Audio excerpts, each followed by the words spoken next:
امام صاحب سے کہنے لگی امام صاحب آپ تو ہر جمعے دعا کراتے ہیں یا اللہ تجھے 14 معصوموں کا واسطہ.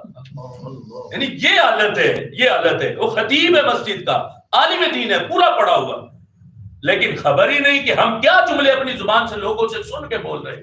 ان جملوں کو سنو تو بھی کوئی حقیقت بھی ہے یا نہیں.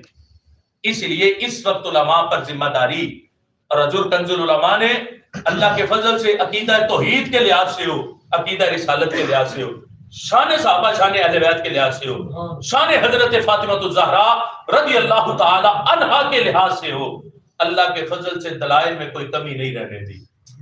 جب نبوت مصطفیٰ صلی اللہ علیہ وسلم کا فتنہ کچھ عرصہ قبل اٹھا کہ جب کہا جانے لگا اہل سنت کے سٹیجوں سے, عقیدہ اہل سنت کے خلاف کہ سرکار 40 سال کے بعد نبی ہوئے, انہیں 40 سال پہلے تو پتہ ہی نہیں تھا کہ میں نبی ہوں یا نہیں, 40 سال وہی آئی تو پتہ چلا کہ میں نبی ہوں.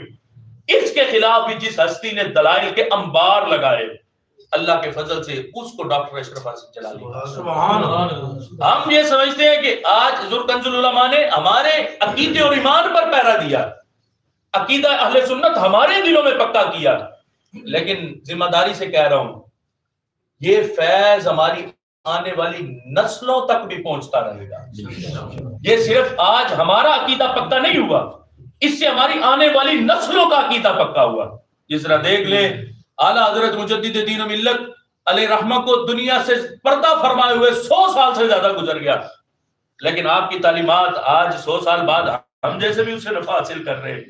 تو انشاءاللہ حضور کنز العلماء کے عقیدہ اہل سنت پر دیے ہوئے پہرے کی برکت ہماری آنے والی نسلیں بھی حاصل کرتی رہے گی, اور یہ فیض قیامت تک جاری و ساری رہے گا. آپ سب احباب سے جو میں نے التماس کی, گزارشات کی, اس کی طرف ہم علماء کو لازمی توجہ دینی.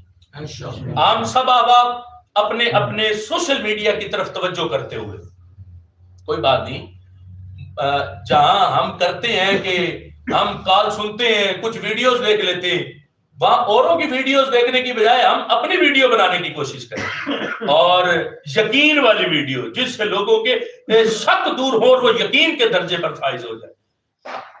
ہماری ریاکاری کی نیت نہیں, چونکہ زمانہ ہے اسی طرح کے فتنے کا, تو ریاکاری نہیں ہے. کوئی لا کے کہ فلاں مولوی صاحب کو مشہور ہونے کا شوق ہے, اسے کہ تیری سوچ تیری تک ہے, مجھے پتا ہے کہ میں کس درد اور کرب کو سینے میں محسوس کر کے اس طرف آیا ہوں. یعنی وہ جو کہتا ہے, لیکن ہم نے تو فتنوں کا سدباب کرنا.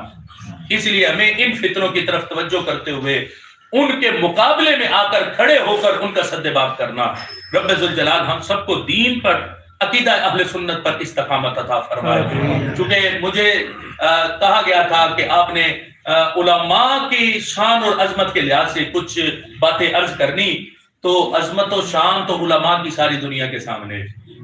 یہ عالم دین ہی ہے, وہ بڑا بڑا ایم پی ایم این اے آ جائے تو نیچے بٹھایا جاتا ہے, لیکن عالم دین کو ممبر پر بٹھایا جاتا, اونچی جگہ پہ بٹھایا جاتا کہ یہ عالم ہے. اس کو علم کی وجہ سے رب نے بڑی شان عطا فرمائی, اور کل قیامت کے دن رب ذوالجلال فرمائے گا عالم سے جنت کے دروازے پہ کھڑا ہو جا, جو تجھ سے دنیا میں پیار کرتا تھا اس کو اپنے ساتھ جنت میں لے کے. لیکن یہ دنیا والے کیا جانے عالم کی قدر کو, ہم نے کسی سے قدر نہیں کروانی, بس ہماری منظوری اللہ اور اس کے رسول کی بارگاہ میں, صحابہ اور اہل بیت کی بارگاہ میں ہو جائے. ہمیں دنیا سے کوئی قدر نہیں کروانی, ہمیں قدر اللہ اور اس کے رسول صلی اللہ علیہ وسلم کی بارگاہ میں عظمتوں کے تاج پہننے, صحابہ اور اہل بیت کی بارگاہ میں عظمتوں کے تاج پہننے. اللہ یہ سب کی حاضری کو اپنی بارگاہ میں قبول فرما لے, اور میرے یہ کلمات اللہ اپنی بارگاہ میں قبول فرمائے. وآخر دعوانا ان الحمدللہ. اب اظہار خیال کے لیے ہمارے بڑے ہی پیارے بھائی علامہ مفتی محمد علی دارمی صاحب 5 منٹ آپ کو. ماشاءاللہ وہ بھی سوشل میڈیا علماء آپ بھی تشریف فرما ہے, وہاں بھی کافی علماء بیٹھتے ہیں. اگر دوست آگے کر لو تو مہربانی ہوگی. تھوڑا سا آگے تشریف تھوڑا آگے جگہ بچ جائے, دوست آ جائیں گے تو ٹائم بھی نہیں کھلا تو کافی ٹائم بھی نہیں کھلا. ہاں جی ماشاءاللہ مفتی صاحب نے بڑی خوبصورت انداز میں آگے تھوڑا جی آگے میرے ساتھ ایک منٹ تھوڑا جی آگے تشریف لے آؤ. باہر لے چلے آگے جو ہمارے پاس دوسری مہمان شخصیت موجود ہیں, ہم انشاءاللہ